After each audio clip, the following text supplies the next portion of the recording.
पूरी दुनिया घूम लो, सबको देख लो, लेकिन मन स्थिर होगा तो ही आपको खुशियां प्राप्त हो सकती हैं। वरना आप अमीर हो या फिर गरीब, कुछ फर्क नहीं पड़ता, आप खुश नहीं रह सकते। और इसी खुशी को प्राप्त करने के लिए आज हम आपको कहानी सुनाएंगे।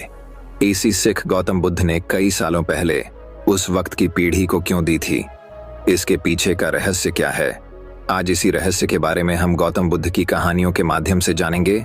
तो बिना देर किए चलिए उन कहानियों की शुरुआत करते हैं। पहली कहानी, शरीर में बल बढ़ाने की विद्या। दोस्तों, इस दुनिया में ताकतवर को ही नियति की यहाँ जगह मिलती है, कमजोरों की यहाँ कोई जगह नहीं। ये बात आपने सुनी ही होगी और इस बात से आप भली भांति परिचित भी होंगे। इस बात में कोई शक नहीं कि पुराने जमाने में जो लोग हुआ करते थे वह आज के जमाने के इंसानों से कहीं ज्यादा ताकतवर थे। और ऐसा इसलिए है क्योंकि वे लोग जिंदा रहने के लिए खाना खाते थे और आजकल के लोग सिर्फ जीभ के स्वाद के लिए खाना खाते। आप एक और तथ्य से वाकिफ होंगे कि एक रोटी से 10 गुना ज्यादा ताकत आटे में होती है, आटे से 10 गुना अधिक ताकत दूध में होती है और दूध से 8 गुना अधिक ताकतवर मांस आहार होता है और मांस आहार से 10 गुना ज्यादा ताकतवर घी होता है। लेकिन यदि आप आज के समय पर देखेंगे, यदि किसी व्यक्ति को घी खाने के लिए दिया जाए तो वो ज्यादा से ज्यादा 1 चम्मच ही उसका सेवन कर सकता है, उसके ऊपर वो नहीं खा पाएगा। लेकिन यदि हम पुराने जमाने के इंसानों की बात करें तो उस समय पर घी उनका सर्वश्रेष्ठ भोजन होता था। आपने महाराणा प्रताप के बारे में तो सुना ही होगा। वो जितना वजन लेकर युद्ध भूमि पर लड़ते थे उतना वजन तो आज के 4 आदमी भी उठा नहीं पाएंगे। इसीलिए कहा जाता है कि तब के जमाने के लोग सचमुच जीवन जीते थे और आज के लोग तो केवल जबरदस्ती इस जीवन को जी रहे हैं। बहुत समय पहले की बात है, एक छोटा सा राज्य था। उस राज्य का राजा बहुत दयालु था और वहां की सेना भी बहुत पराक्रमी थी। उससे न में एक ऐसा व्यक्ति भी था जो अत्यधिक पराक्रम था और वह उस राज्य का सर्वश्रेष्ठ योद्धा था। वो इतना ताकतवर था कि एक साथ वो 50 लोगों को भी परास्त कर सकता था और राजा उसके इस पराक्रम से हमेशा बहुत खुश रहते थे। जब भी उससे कोई युद्ध करने जाता तो वो पहले 100 बार सोचा करता कि क्या उसे युद्ध करना आसान है, क्या उसे हराना आसान है। हर कोई जानता था कि वो बहुत शूरवीर है, बहुत ताकतवर है, इसलिए उसे हराना लगभग असंभव था। अपने राजा के लिए हमेशा तत्पर रहता, अपने राज्य के राजा के लिए, अपनी प्रजा के लिए जो कुछ उसे अच्छा होता वह उसे अवश्य करता। एक बार की बात है, वह शूरवीर योद्धा अपना पराक्रम दिखा रहा था। उसी वक्त उसके दोनों पुत्र वहां पर आए हुए थे। राजा ने उसके दोनों पुत्रों को देखा और राजा के मन में ये लालसा जगी, आने वाले समय में हमारे राज्य के लिए इनमें से सबसे सर्वश्रेष्ठ योद्धा कौन होगा, हमारे राज्य के लिए योग कौन होगा। यह बात जब उस योद्धा के कानों में पड़ी तो वो अत्यधिक चिंतित हो गया। उस योद्धा के 2 पुत्र थे। जो बड़ा वाला बेटा था वो हर चीज का हुनर सीख चुका था, फिर चाहे वो तलवारबाजी हो, लाल लोगों से बोलना हो, आग से खेलना, हर तरफ की चालबाजी से वो संपूर्ण था। उसे जो कुछ भी सिखाया जाता वह उसे सीखने में निपुण था। वो बहुत जल्द उस विद्या को, उस कला को सीख जाता था। यदि हर कोई यही कहता कि अगला योद्धा यही होगा, यही हमारे राज्य के लिए सर्वश्रेष्ठ योद्धा बन सकता है, लेकिन उस योद्धा का एक छोटा पुत्र भी था जो बहुत कमजोर था, जिससे कोई भी चीज सीखने में अत्यधिक समय लगता था और उसे देखकर कोई भी यह नहीं कहता था कि यह कभी योद्धा बन सकेगा। उसे उसके पिता ने बहुत कुछ सीखने का प्रयास किया, लेकिन वह कभी भी कुछ सीख नहीं पाया। ना ही तो वह अच्छी तलवारबाजी कर पाता था, ना ही उसे एक योद्धा की तरह जीना आता था। वो हमेशा आलसियों की तरह पड़ा रहता। जब भी वो योद्धा अपने दोनों पुत्रों को एक साथ देखता तो उसे बहुत चिंता होती, उसे बहुत तकलीफ होती, क्योंकि वह अपने दोनों पुत्रों को एक समान बनाना चाहता था। वो अपने दोनों पुत्रों में कोई फर्क नहीं समझता था। लेकिन जब भी कोई ये कहता कि बड़ा पुत्र अत्यधिक बलवान है, शूरवीर है, वह एक योद्धा जरूर बनेगा, और जब वहीं पर छोटे बच्चे के लिए कोई ये कहता ये तो कमजोर है, आलसी है, ये भला क्या कर पाएगा, ये सुन उस योद्धा को बहुत तकलीफ होती, बहुत दुख होता। लेकिन वो योद्धा यह जानता था कि इसमें उसके छोटे बेटे की कोई गलती नहीं है। उसका व्यवहार दूसरों से अलग है और ये दूसरों से थोड़ा कमजोर है, लेकिन इससे कुछ बातों का ध्यान रखना होगा, तभी ये दूसरों के साथ पराक्रमी बन सकता है, दूसरों जैसा तलवारबाज बन सकता है, दूसरों जैसा सर्वश्रेष्ठ योद्धा भी बन सकता है। इस बात का ध्यान रखते हुए वो योद्धा अपने उस बेटे को लेकर एक गुरु के पास पहुंचा। ये वही आश्रम था जहां उस योद्धा ने भी शिक्षा ग्रहण की थी। वह उस गुरु को भली भांति जानता था और यह भी जानता था कि वो गुरु उसके छोटे बेटे को शिक्षा अवश्य देंगे, जिससे वहां भी अन्य लोगों की तरह पराक्रमी और शूरवीर बन सकता है। वो भी उन गुरु के पास ले गया, उन्हें प्रणाम किया और कहने लगा, हे गुरु, मैं चाहता हूं कि मेरा बच्चा आपसे शिक्षा ग्रहण करे। ये थोड़ा आलसी है, थोड़ा कमजोर है और ये कभी कुछ सीखना ही नहीं चाहता, जबकि मेरा बड़ा बेटा बहुत साहसी है, शूरवीर है, ताकतवर है, पराक्रमी है और इस राज्य को ऐसे ही लोगों की आवश्यकता है। लेकिन मेरा ये छोटा बेटा, जो कि मेरी चिंता का कारण बना हुआ है, मैं चाहता हूं कि अभी पराक्रमी बने, शूरवीर बने, ताकतवर बने, ताकि इस राज्य का हर कोई इसके भी गुण गाए। मैंने बहुत प्रयास किए, मैंने कई तरह के उपाय भी किए ताकि अपने जीवन में कुछ कर सके, कुछ सीख सके, लेकिन ये कभी कुछ सीखना ही नहीं चाहता। मैं चाहता हूं कि मेरे दोनों पुत्र एक बराबर, किसी में कोई कमी ना, इन दोनों को एक बराबर अधिकार मिले, लेकिन यह अपने आलस के कारण, अपनी कमजोरी के कारण हमेशा पीछे रह जाता है। मैंने इसे कई बार समझाया, लेकिन यह है कि मेरी बातों को मानता ही नहीं। मैं अपने दोनों बेटों में कोई भेदभाव नहीं रखना चाहता, मैं दोनों को एक बराबर बनाना चाहता हूं। उस योद्धा की ये सारी बातें सुनकर वह गुरु उस योद्धा से कहते हैं, मैं जानता हूं तुम्हारे पुत्र को क्या तकलीफ है, मैं इसे वैसा ही बना दूंगा जैसा तुम चाहते हो, लेकिन इसके लिए तुम्हें इसे कुछ दिन के लिए मेरे पास यहाँ पर आश्रम में छोड़ना होगा। और मैं तुम्हें यकीन दिलाता हूं कि जब तुम वापस इसे लेने जाओगे तो तुम्हें तुम्हारा यह पुत्र इस प्रकार नहीं दिखेगा। इसकी जगह पर तुम्हें वो पराक्रमी, वो ताकतवर बेटा मिलेगा जैसा तुम चाहते। वह गुरु अत्यधिक आत्मज्ञानी थे, बस उस योद्धा के पुत्र को देखकर यह समझ चुके थे कि उसे क्या तकलीफ है। इसे भी पढ़े गौतम बुद्धा की कहानी, चुप रहने के फायदे और उसे किस तरह से ठीक किया जा सकता है, उसे किस तरह से पराक्रमी बनाया जा सकता है, क्योंकि आखिर वो एक ऐसे योद्धा का पुत्र है जिसे अभी तक कोई हरा नहीं सका था। बस उसे इस बात का एहसास करवाना ही काफी था। उस गुरु के कहने पर अपने पुत्र को वहीं पर छोड़कर वापस अपने घर की ओर लौट जाता है। उसके बाद उस योद्धा का वह पुत्र एक शिष्य बनकर उन गुरु के आश्रम में रहने लगता है, यहाँ के सारे कामकाज करने लगता है, वहां पर वो सीखने लगता है, समझने लगता, और इसी प्रकार कई दिन बीत जाते हैं। और एक दिन सही समय आने पर वह गुरु उस योद्धा के पुत्र से कहते हैं, चलो आज मैं तुम्हें कुछ दिखाना चाहता हूं। इतना कहकर वह गुरु उस योद्धा के पुत्र का हाथ पकड़ लेते और उसे लेकर एक पहाड़ी की ओर, ऊपर की ओर बढ़ चलते। उस पहाड़ी के ऊपरी छोर पर ले जाकर वह गुरु उस पुत्र से कहते हैं, आज मैं तुम्हें कुछ सिखाने वाला हूं पुत्र, तुम्हें ध्यान से सीखना होगा, क्योंकि यदि तुमने आज ये बात नहीं सीखी तो तुम अपने जीवन भर कुछ नहीं कर पाओगे, कुछ नहीं सीख पाओगे, और हमेशा लोग तुम्हें कमजोर और असहाय समझेंगे और उसी दृष्टि से तुम्हें देखा जाएगा।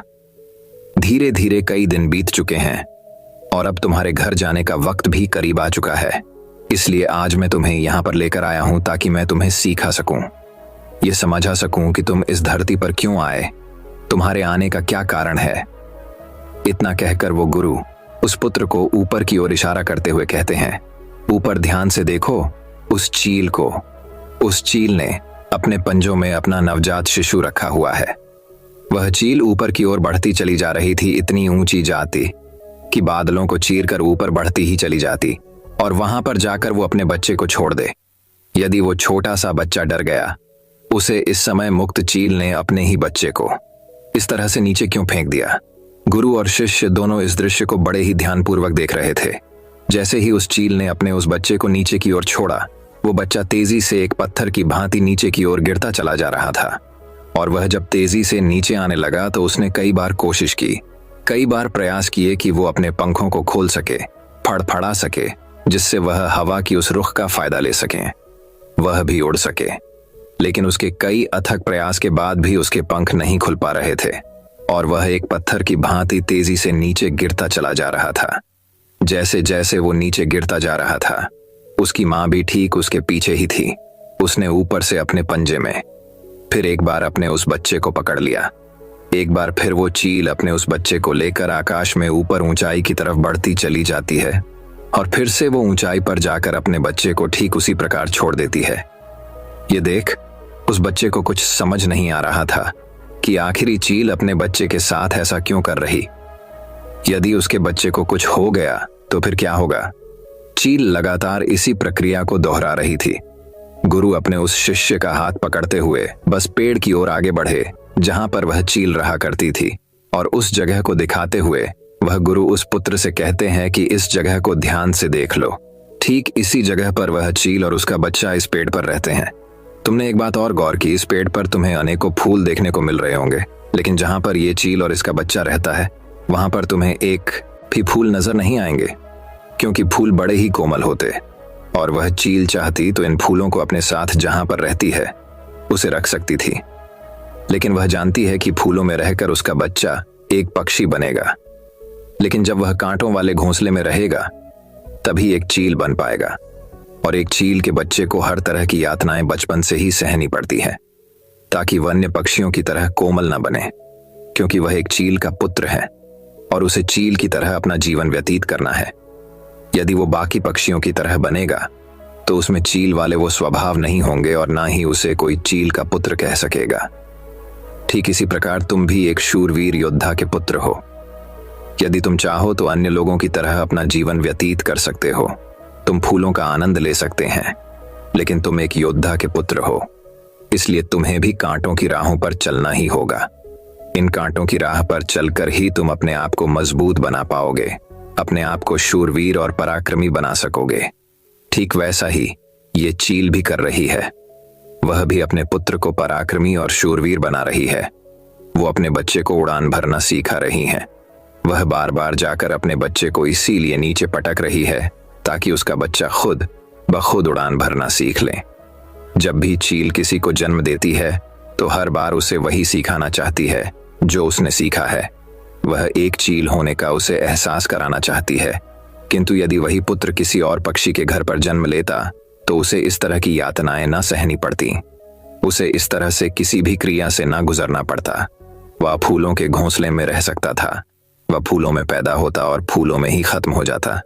लेकिन चील के बच्चे का एक नियम होता है, एक नियति होती है कि नियति उसे तभी जिंदा रखेगी जब वो पराक्रमी होगा, शूरवीर होगा, और उसे वो सारे हुनर, वो सारे पराक्रम सीखने ही होंगे। ठीक उसी प्रकार तुम भी एक शूरवीर योद्धा के पुत्र, एक पराक्रमी योद्धा के पुत्र, इसलिए तुम्हें भी वह हुनर सीखना ही पड़ेगा, अन्यथा अन्य पक्षियों की तरह तुम भी अपने जीवन में कुछ नहीं कर पाओगे। तुम भी एक दिन फूलों में जीकर फूलों में ही मर जाओगे। ये सब देखकर वो पुत्र उन गुरु के चरणों में गिर पड़ा, उन्हें प्रणाम की और कहने लगा, हे गुरुदेव, मुझे अपनी गलती का एहसास हो चुका है। मुझे यह पता चल चुका है कि मैं एक शूरवीर योद्धा का पुत्र हूं और मुझे अपना जीवन इसी तरह से जीना है। मुझे इस हुनर को सीखना ही होगा। इतना कहकर वह गुरु और शिष्य वापस आश्रम की ओर लौट जाते हैं। वहां पहुंचने के बाद वह गुरु अपने उस शिष्य से कहते हैं, मैं तुम्हें कुछ ऐसी बातें बताने जा रहा हूं जिससे तुम्हें अपने जीवन में उतारना होगा। यदि तुम इन बातों को अपने जीवन में उतार लेते हो और इसे तुम्हें जीवन भर याद रखना होगा, जो कुछ तुमने अभी उस चील से सीखा है वह तुम्हारे लिए एक ऐसी सीख है जिससे तुम्हें कभी नहीं भूलना चाहिए। लेकिन तुम एक चील नहीं हो और चील की बच्चों की तरह तुम इन ज्ञान को भी अर्जित नहीं कर सकते। आखिर तुम एक इंसान हो और तुम्हें इंसानों की तरह ही अपने शरीर को बनाना होगा। आज मैं तुम्हें कुछ बातें बताने जहां हूं जो तुम्हें अपने घर जाकर करनी होगी, जिससे तुम एक पराक्रमी योद्धा बन सकोगे और अपने शरीर को स्वस्थ रख पाओगे। क्योंकि एक शूरवीर हमेशा अपने शरीर का ध्यान रखता है। वो हमेशा अपने शरीर को चुस्तीला और फुर्तीला बनाए रखता है, जिसके कारण वो कभी बीमार नहीं पड़ता। तुम्हें भी इस बात का ध्यानपूर्वक ध्यान रखना होगा। तुम्हें सुबह जल्दी उठना होगा। 6 से 8 घंटे की नींद तुम्हारे लिए महत्वपूर्ण है। इससे ज्यादा कभी मत सोना। सुबह जल्दी उठकर अपना जो हुनर है उसका अभ्यास करना। जिस प्रकार तुम्हारे पिता एक योद्धा हैं पर सुबह उठकर अपने सभी हुनरों का अभ्यास करते, ठीक उसी प्रकार तुम्हें भी सुबह उठकर अपने सभी हुनर का अभ्यास करना होगा। योगा प्राणायाम करना होगा, जिससे तुम्हारा शरीर पूरी तरह से स्वस्थ होगा। और जितना तुम अपने शरीर को स्वस्थ रखोगे उससे भी ज्यादा तुम अपने अंदर की शक्तियों को समर्थ बना पाओगे। और तुम्हें एक बात और याद रखनी होगी, जितना तुम्हें अपने ऊपरी शरीर का ध्यान रखना है उतना ही तुम्हें अपने भीतर के शरीर का भी ध्यान रखना है, अर्थात अपनी मानसिक शक्ति का भी तुम्हें ध्यान रखना होगा। इसे भी बढ़ाना होगा और ये मानसिक शक्ति तुम्हें ध्यान से मिलेगी। इसलिए हमेशा ध्यान करना, हमेशा सुबह उठकर प्राणायाम करना, हमेशा सुबह उठकर योगा करना। ये तुम्हें मजबूती प्रदान करेंगे। और यदि इसके बाद भी तुम सुबह जल्दी नहीं उठ पाते, तुम इस आदत को नहीं अपना पाते, तो मेरा एक और सबक याद रखना। जिस दिन तुम उठने में लेट हो जाओ, अर्थात जितना समय तुम देरी से उठो, अपने शरीर पर उतने ही कोड़े मरवाना। जब तुम ये क्रिया 4 से 5 दिन करोगे तो तुम खुद ही अपने आप में वो बदलाव देख पाओगे कि तुम अपने आप ही अपने समय पर उठना शुरू कर पाओगे। दूसरी बात जो तुम्हें हमेशा ध्यान रखनी है कि तुम्हें हमेशा स्वादिष्ट और स्वस्थ खाना ही खाना है। ऐसी चीजें कभी मत खाना जो तुम्हारे शरीर को नुकसान पहुंचाती है। हमेशा तुम स्वस्थ खाना ही खाना, जैसे हरी सब्जियां, फल, दूध, दही। तुम भोजन अपने शरीर के लिए करना, ना कि अपनी जीभ के लिए, ना ही स्वाद के लिए। अगली बात, वो गुरु अपने शिष्य से कहते हैं कि जब भी तुम्हारे मन में कोई चिंता हो, कोई ऐसा विषय हो जिसे लेकर तुम बहुत चिंतित हो, तो ऐसी बात अपने घर परिवार में अवश्य बताना। यदि तुम इन बातों को अपने मन में रखते हो तो ये बातें तुम्हें मन ही मन कमजोर बनाती चली जाएगी। शरीर को अंदर से साफ करने का एक अचूक तरीका, ये चिंता तुम्हें अंदर ही अंदर खाती चली जाएगी और तुम खोखले होते चले जाओगे।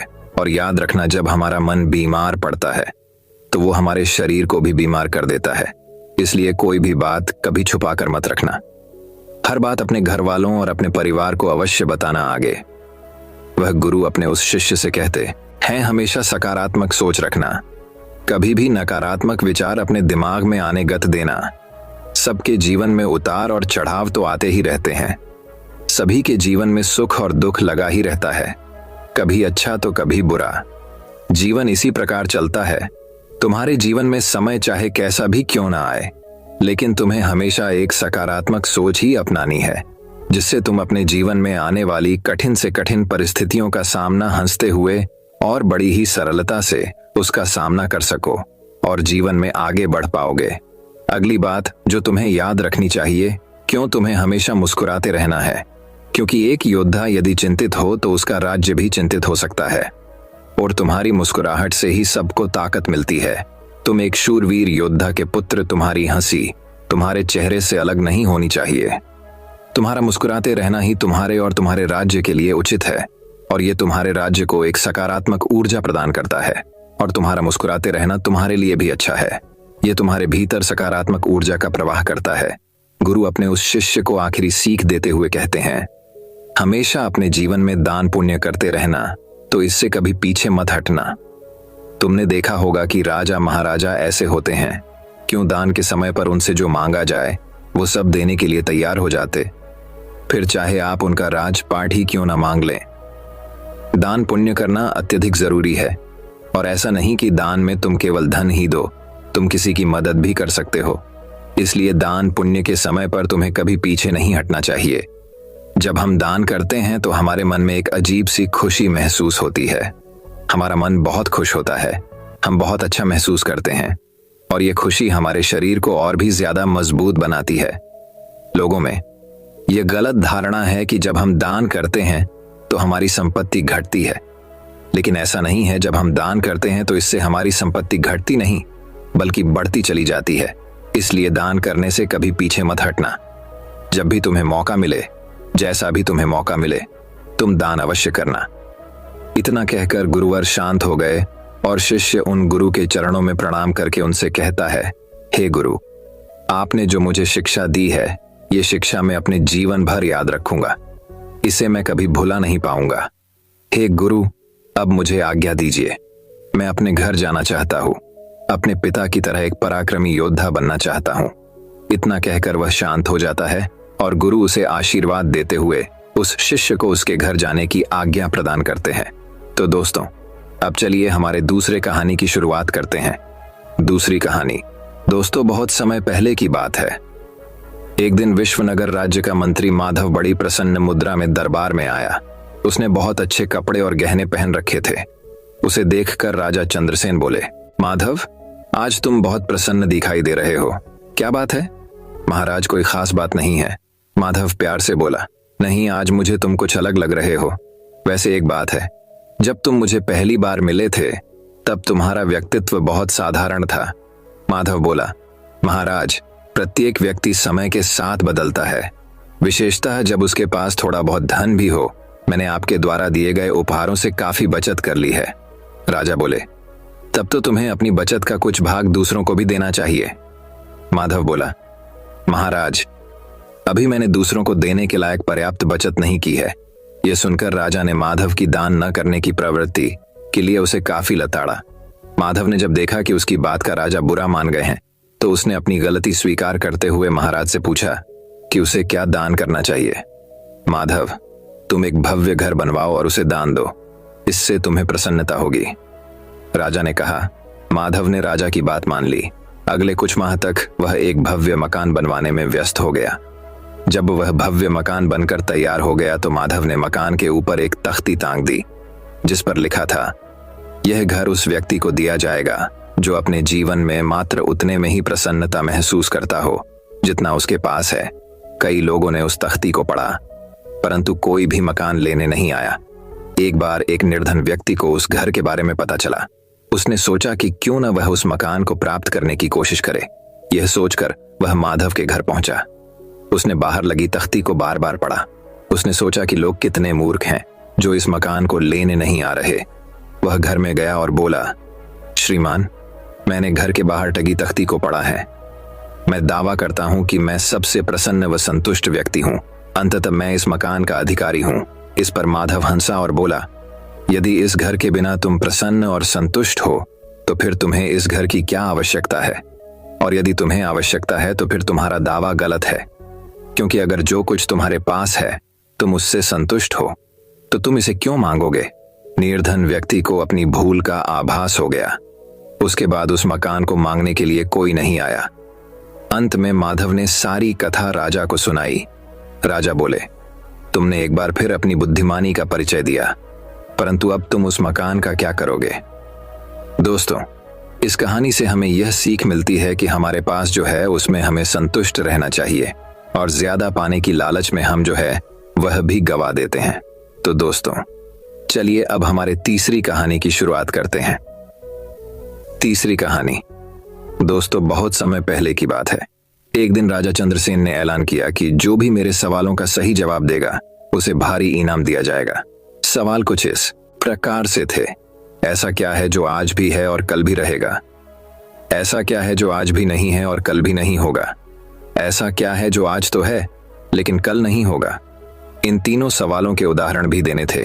किसी को भी चतुराई भरे इन तीनों सवालों का जवाब नहीं सूझ रहा था। मंत्री माधव बोला, हुजूर, आपके सवालों का जवाब मैं दे सकता हूं, लेकिन इसके लिए आपको मेरे साथ शहर का दौरा करना होगा, तभी आपके सवाल सही ढंग से हल हो पाएंगे। चंद्रसेन और माधव ने वेश बदला और सूफियों का बाना पहनकर निकल पड़े। कुछ ही देर बाद वे बाजार में खड़े थे। फिर दोनों एक दुकान में घुस गए। माधव ने दुकानदार से कहा, हमें बच्चों की पढ़ाई के लिए मदरसा बनाना है, तुम हमें इसके लिए 1000 रुपये दे दो। जब दुकानदार ने अपने मुनीम से कहा कि इन्हें 1000 रुपये दे दो, तो माधव बोला, जब मैं तुमसे रुपये ले रहा रहूंगा तो तुम्हारे सिर पर जूता मारूंगा। हर एक रुपये के पीछे एक जूता पड़ेगा। बोलो, तैयार हो? ये सुनते ही दुकानदार के नौकर का पारा चढ़ गया और वह माधव से 2-2 हाथ करने आगे बढ़ाया।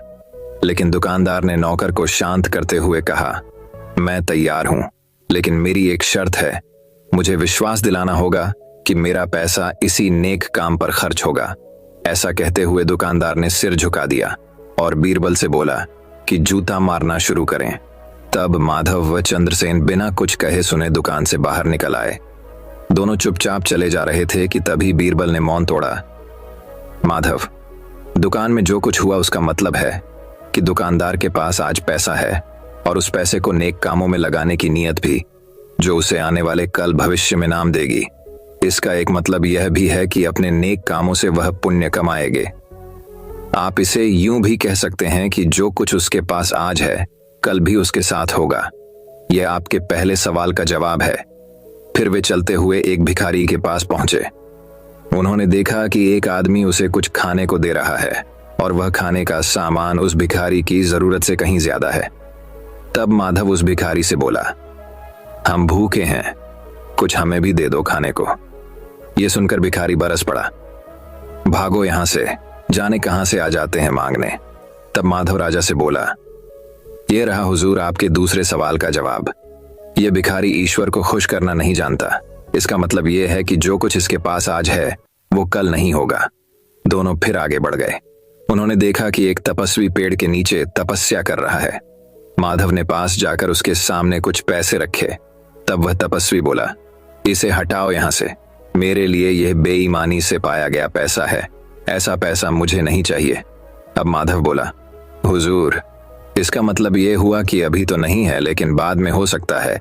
आज यह तपस्वी सभी सुखों को नकार रहा है, लेकिन कल यही सब सुख इसके पास होंगे। और हुजूर, चौथी मिसाल आप खुद है। पिछले जन्म में आपने शुभ कर्म किए थे, जो यह जीवन आप शानो शौकत के साथ बिता रहे हैं। किसी चीज की कोई कमी नहीं। यदि आपने इसी तरह ईमानदारी और न्यायप्रियता से राज करना जारी रखा तो कोई कारण नहीं कि यह सब कुछ कल भी आपके पास न हो। लेकिन यह न भूलें कि यदि आप राह भटक गए तो कुछ साथ नहीं रहेगा। अपने सवालों के बुद्धिमत्तापूर्ण चतुराई भरे जवाब सुनकर राजा चंद्रसेन बेहद खुश हुए। दोस्तों, इस कहानी से हमें यह सीख मिलती है कि हमें अपने कर्म अच्छे रखना चाहिए और हमें हमेशा सकारात्मक होते हुए लोगों की मदद करनी चाहिए, जिसका परिणाम हमें भी अच्छा ही मिलता है। तो जीवन में सभी लोगों की मदद करना हमारा कर्तव्य है। दोस्तों, एक और कहानी की शुरुआत कुछ इस प्रकार होती है। शाम ढलने को थी। सभी आगंतुक धीरे धीरे अपने घरों को लौटने लगे थे। तभी माधव ने देखा कि एक मोटा सा आदमी शर्माता हुआ चुपचाप एक कोने में खड़ा है। माधव उसके निकट आता हुआ बोला, लगता है तुम कुछ कहना चाहते हो, बेहिचक कह डालो जो कहना है। मुझे बताओ, तुम्हारी क्या समस्या है? वह मोटा व्यक्ति सकुचाता हुआ बोला, मेरी समस्या यह है कि मैं पढ़ा लिखा नहीं हूं। मैंने अपनी शिक्षा पर ध्यान नहीं दिया, जिसका मुझे खेद है। मैं भी समाज में सिर उठाकर सम्मान से जीना चाहता हूं, पर अब नहीं लगता है ऐसा कभी नहीं हो पाएगा। माधव ने कहा, नहीं, कोई देर नहीं, ऐसा जरूर होगा। यदि तुम हिम्मत ना हारो और परिश्रम करो, तुम्हें भी योग्यता है, लेकिन ज्ञान पाने में तो सालों लग जाएंगे। मोटे आदमी ने कहा, मैं इतना इंतजार नहीं कर सकता। मैं तो यह जानना चाहता हूं कि क्या कोई ऐसा तरीका है कि चुटकी बजाते ही प्रसिद्धि मिल जाए? प्रसिद्धि पाने का ऐसा आसान रास्ता तो कोई नहीं है। माधव बोला, यदि तुम वास्तव में योग्य और प्रसिद्ध कहलवाना चाहते हो तो मेहनत तो करनी ही होगी, वह भी कुछ समय के लिए। यह सुनकर मोटा आदमी सोच में डूब गया। नहीं, मुझ में इतना धैर्य नहीं है। मोटे आदमी ने कहा, मैं तो तुरंत ही प्रसिद्धि पाकर पंडित जी कहलवाना चाहता हूं। ठीक है, माधव बोला, इसके लिए तो एक ही उपाय है। कल तुम बाजार में जाकर खड़े हो जाना।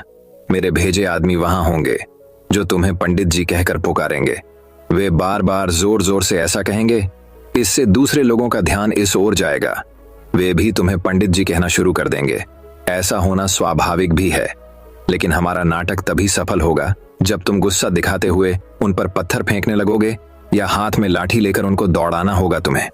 लेकिन सतर्क रहना, गुस्से का सिर्फ दिखावा भर करना है। तुम्हें किसी को चोट नहीं पहुंचनी चाहिए। उस समय तो वह मोटा आदमी कुछ समझ नहीं पाया और घर लौट गया। अगली सुबह वह मोटा आदमी माधव के कहे अनुसार व्यस्त बाजार में जाकर खड़ा हो गया। तभी माधव के भेजे आदमी वहां आ पहुंचे और तेज स्वर में कहने लगे, पंडित जी, पंडित जी, पंडित जी। मोटे आदमी ने यह सुन अपनी लाठी उठाई और भाग पड़ा, उन आदमियों के पीछे जैसे सच ही में पिटाई कर देगा। माधव के भेजे आदमी वहां से भाग निकले, लेकिन पंडित जी का राग अलापना उन्होंने नहीं छोड़ा। कुछ ही देर बाद आवारा लड़कों का वहां घूमता समूह पंडित जी चिल्लाता हुआ उस मोटे आदमी के पास आ धमका। बड़ा मजेदार दृश्य उपस्थित हो गया था। मोटा आदमी लोगों के पीछे दौड़ रहा था और लोग पंडित जी कहते हुए नाच गाकर चिल्ला रहे थे। अब मोटा आदमी पंडित जी के नाम से प्रसिद्ध हो गया। जब भी लोग उसे देखते तो पंडित जी कहकर ही संबोधित करते। अपनी ओर से तो लोग यह कहकर उसका मजाक उड़ाते थे कि वह उन पर पत्थर फेंकेगा या लाठी लेकर उनके पीछे दौड़ेगा। लेकिन उन्हें क्या पता था कि मोटा तो चाहता ही यही था, वह प्रसिद्ध तो होने ही लगा था। इसी तरह महीनों बीत गए। मोटा आदमी भी थक चुका था। वह यह भी समझ गया था कि लोग उसे सम्मानवश पंडित जी नहीं कहते, बल्कि ऐसा कहकर तो वे उसका उपहास करते हैं। लोग जान गए थे कि पंडित कहने से उसे गुस्सा आ जाता है। वह सोचता था कि शायद लोग मुझे पागल समझते हैं। यह सोचकर वह इतना परेशान हो गया कि फिर से माधव के पास जा पहुंचा। वह बोला, मैं मात्र पंडित जी कहलाना नहीं चाहता। वैसे मुझे स्वयं को पंडित कहलवाना पसंद है और कुछ समय तक यह सुनना मुझे अच्छा भी लगा, लेकिन अब मैं थक चुका हूँ। लोग मेरा सम्मान नहीं करते, वो तो मेरा मजाक उड़ाते हैं। मोटे आदमी को वास्तविकता का आभास होने लगा था। मोटे आदमी को यह कहता देख माधव हंसता हुआ ये बोला, मैंने तो तुमसे पहले ही कह दिया था कि तुम बहुत समय तक ऐसा नहीं कर पाओगे। लोग तुम्हें वह सब कैसे कह सकते हैं जो तुम हो ही नहीं। क्या तुम उन्हें मूर्ख समझते हो? जाओ, अब कुछ समय किसी दूसरे शहर में जाकर बिताओ। जब लौटो तो उन लोगों को नजरअंदाज कर देना जो तुम्हें पंडित जी कहकर पुकारें। एक अच्छे सभ्य व्यक्ति की तरह आचरण करना। शीघ्र ही लोग समझ जाएंगे कि पंडित जी कहकर तुम्हारा उपहास करने में कुछ नहीं रखा और वे ऐसा कहना छोड़ देंगे। मोटे आदमी ने बीरबल के निर्देश पर अमल किया। जब वह कुछ माह बाद दूसरे शहर से लौटकर आया तो लोगों ने उसे पंडित जी कहकर परेशान करना चाहा, लेकिन उसने कोई ध्यान न दिया।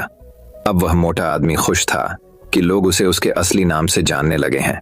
वह समझ गया था कि प्रसिद्धि पाने की सरल राह कोई नहीं है।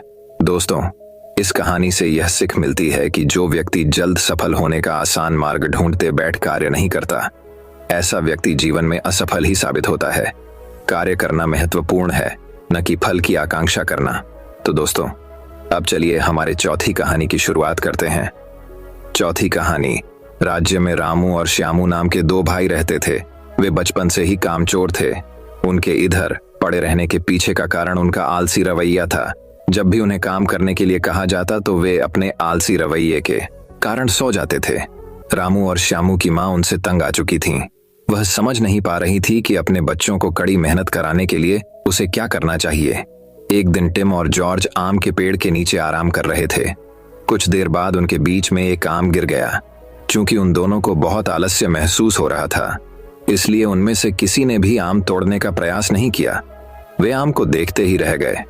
रामू और श्यामू जब वे विश्राम कर रहे थे तो राज्य का मंत्री उसी रास्ते से गुजर रहा था। मंत्री को देखते ही रामू ने मंत्री से कहा, नमस्कार मंत्री जी, हमें आपसे एक अनुग्रह की आवश्यकता है। रामू ने उत्तर दिया, क्या आप दोनों गंभीर हैं? रामू ने आगे कहा, यदि संभव हो तो क्या आप कृपया मुझे यह आम दे सकते हैं? मंत्री को रामू बहुत अजीब लगा।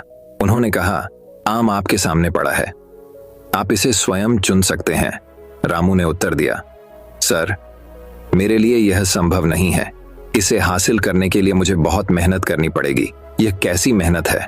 मंत्री ने जवाब दिया और कहा, आप अपने शरीर को 2 इंच आगे नहीं झुका सकते। जिस पर रामू ने उत्तर दिया, हाँ सर, यही एकमात्र समस्या है। काम करना किसे पसंद है? कृपया हमें आम दीजिए। मंत्री को उनका शांत रवैया पसंद नहीं आया और वे नाराज हो गए और चले गए। रामू और श्यामू अपने पद पर बरकरार रहे। इसके बाद मंत्री रामू और श्यामू के घर गए और उनकी मां से मुलाकात की। उनकी मां ने दावा किया कि वह नहीं जानती कि उन्हें कैसे बदला जाए। मंत्री ने उनकी मां से उन्हें अपने महल में भेजने के लिए कहा। रामू और श्यामू दोनों दूसरे दिन महल गए और राजा से मिले। राजा ने रामू और श्यामू से कहा, मेरे पास तुम दोनों के लिए कुछ विशेष काम है। कल से तुम दोनों महल के एक छोर पर पहरा दोगे। चूंकि आप दोनों को इतना काम करना पसंद नहीं है, इसलिए आप यह काम कर पाएंगे। मंत्री ने उन दोनों से सावधान रहने को कहा, क्योंकि उस क्षेत्र में बहुत सारी कीमती सामग्री है जिसकी रखवाली रामू और श्यामू करेंगे और हम किसी भी प्रकार की दुर्घटना नहीं चाहते हैं। फिर रामू और श्यामू महल की रखवाली करने लगते हैं, लेकिन कुछ देर बाद वे बैठ गए और सो गए। उनकी लापरवाही के कारण महल का वह छोर लूट लिया गया। अगली सुबह जब वे उठे तो उन्होंने मंत्री को अपने सामने खड़ा पाया। मंत्री उन पर चिल्लाए और अपनी निराशा व्यक्त की। मंत्री ने जोर देकर कहा, आपके आलस्य के कारण मंत्री जी को कल रात भारी नुकसान हुआ है। तुम दोनों अब मृत्युदंड के योग्य हो। जैसे ही उन्होंने मंत्री की बात सुनी, रामू और श्यामू दोनों घबरा गए। जैसे ही उन्हें शेर के सामने पेश किया जाता है, वे राजा को प्रणाम करते हैं और अपनी जान की दुहाई देते हैं। उनकी दलील सुनने के बाद राजा ने रामू और श्यामू को माफ कर दिया। तो प्यारे दोस्तों, इस कहानी से हमें यह सीख मिलती है कि हमें कभी भी आलसी नहीं होना चाहिए। हर क्षण अपना काम करने में ही गुजरना चाहिए। तो दोस्तों, अब चलिए हमारे 5वें कहानी की शुरुआत करते हैं। 5वीं कहानी। बहुत समय पहले एक गांव में जैक नाम का एक चित्रकार रहता था। जैक अपनी ईमानदारी और अच्छे व्यवहार के लिए जाने जाते थे। हालांकि जैक एक गरीब आदमी था और वह एक चित्रकार था। उनकी कमाई बहुत कम थी। उनका जीवन संघर्षों से भरा था और पूरे दिन की कड़ी मेहनत से उन्हें दिन में केवल 2 बार भोजन मिल पाता था। उन्हें एक बड़े प्रोजेक्ट की कामना की गई ताकि वह ज्यादा कमाई कर सकें। जैक छोटे छोटे कार्यों के लिए भी पूरी तरह प्रतिबद्ध था। एक दिन गांव के जमींदार ने जैक को बुलाया और कहा, मेरी बात सुनो जैक, मैंने तुम्हें एक बहुत जरूरी काम के लिए बुलाया है। क्या आप इसे करना चाहते हैं? जैक ने उत्तर दिया, जरूर सर, मैं यह जरूर करूंगा, बताओ क्या काम है। तब मकान मालिक ने अपनी आवश्यकताएं व्यक्त की और चाहा कि जैक नदी तट के पास उसकी नाव को पेंट करे। वह चाहता था कि काम आज ही खत्म हो जाए। जैक ने उत्तर दिया, ठीक है सर, मैं आज ही काम पूरा कर लूंगा। काम मिलने से जैक बहुत खुश था। बाद में मकान मालिक ने जैक से काम के लिए उसके शुल्क के बारे में पूछा तो जैक ने जवाब दिया, मैं आमतौर पर इस काम के लिए 1500 रुपये लेता हूं, बाकी आपको तय करना है। मकान मालिक ने जैक की 1500 रुपये की बात मान ली और कहा कि काम अच्छा होना चाहिए। जैक ने मकान मालिक को आश्वस्त किया और चिंता न करने को कहा। फिर मकान मालिक जैक को अपनी नाव दिखाने के लिए नदी के पास ले गया। नाव देखने के बाद जैक ने मकान मालिक से कुछ समय मांगा क्योंकि वह अपनी सामग्री और सामान लाने के लिए चला गया। जैसे ही जैक अपना सामान लेकर लौटा, उसने नाव को पेंट करना शुरू कर दिया। जब जैक नाव को पेंट कर रहा था तो उसने नाव में एक बड़ा छेद देखा। जैक ने सोचा कि अगर वह छेद को ठीक किए बिना नाव को पेंट करेगा तो नाव डूब जाएगी, और उसने पहले छेद को बंद करने और फिर अपनी पेंटिंग जारी रखने का फैसला किया। जैक ने फिर छेद को बंद कर दिया और बाद में पूरी नाव को पेंट कर दिया। फिर वह मकान मालिक के पास गया और उसे बताया कि काम खत्म हो गया है। मकान मालिक सहमत हो गया और जैक को अपने साथ नाव तक चलने के लिए कहा। वे किनारे पर पहुंचे और मकान मालिक ने नाव देखकर जैक से कहा, वाह जैक, आपने सराहनीय कार्य किया है। मुझ पर एक उपकार करो, कल सुबह मेरे पास आओ और अपनी मजदूरी ले जाओ। फिर दोनों सीधे अपने घर चले गए। एक दिन बाद मकान मालिक का परिवार उसी नाव में बैठकर घूमने गया। बाद में शाम को मकान मालिक का नौकर चार्ली छुट्टी से लौटा और उसने सभी के बारे में पूछताछ की क्योंकि उसे घर में कोई नहीं मिला। मकान मालिक ने उसे सारी बात बताई। मकान मालिक की बात सुनकर चार्ली तनाव में आ गया। चार्ली को तनाव में देखकर मकान मालिक ने पूछा, क्या हुआ चार्ली, आप इतने तनाव में क्यों दिख रहे हैं? चार्ली ने उसे नाव में छेद के बारे में बताया। यह सुनकर मकान मालिक घबरा गया। कुछ ही मिनटों में मकान मालिक का परिवार दिन भर की यात्रा के बाद वापस घर लौट आया। अपनी पत्नी और बच्चों को पूरी तरह ठीक देखकर मकान मालिक ने राहत की सांस ली। अगले दिन मकान मालिक ने जैक को बुलाया और उससे कहा, जैक, अपना वेतन ले लो, कमाल कर दिया। मैं आपके काम की गुणवत्ता से बहुत खुश हूं। पैसे गिनने के बाद जैक बहुत आश्चर्यचकित हो गया। ये रकम उससे अधिक थी जिसके लिए उसे नौकरी पर रखा गया था। जैक ने मकान मालिक से कहा, सर, आपने गलती से मुझे ज्यादा पैसे दे दिए हैं। नहीं जैक, मैंने तुम्हें कोई अतिरिक्त रकम नहीं दी है, इसे ले लो, तुम इस पैसे के हकदार हो, यह सब तुम्हारा है। मकान मालिक ने कहा। जैक ने फिर सवाल किया, लेकिन सर, हम केवल 1500 रुपए में सहमत हुए, ये 6000 रुपए हैं, यह कैसे सही समय है? बाद में मकान मालिक ने जैक को समझाया कि पैसे में बढ़ोतरी इसलिए हुई है क्योंकि जैक ने बहुत अच्छा काम किया है। जैक भ्रमित हो गया। फिर मकान मालिक ने आगे कहा, तुमने नाव में वह छेद बंद कर दिया जिसके बारे में मैं पूरी तरह से अनजान था। यदि आप चाहते तो छेद को वैसे ही छोड़ सकते थे या अधिक पैसे मांग सकते थे, लेकिन आपने दोनों में से कुछ भी नहीं किया। आपके द्वारा छेद बंद करने के कारण मेरा परिवार नाव में सुरक्षित यात्रा कर सका। यदि आपने गड्ढा बंद नहीं किया होता तो मेरा परिवार डूब सकता था। आपकी वजह से ही वे सुरक्षित हैं। इसलिए यह पैसा आपके लिए है, आपकी मेहनत के लिए है, आपकी ईमानदारी के लिए है। जैक पैसे और मकान मालिक की दयालुता से बहुत खुश हुआ। इसके बाद जैक ने मकान मालिक को धन्यवाद दिया और खुशी खुशी अपने घर वापस चला गया। दोस्तों, मैं उम्मीद करता हूं कि यह कहानी सुनने से आपके जीवन में अच्छे बदलाव आए होंगे।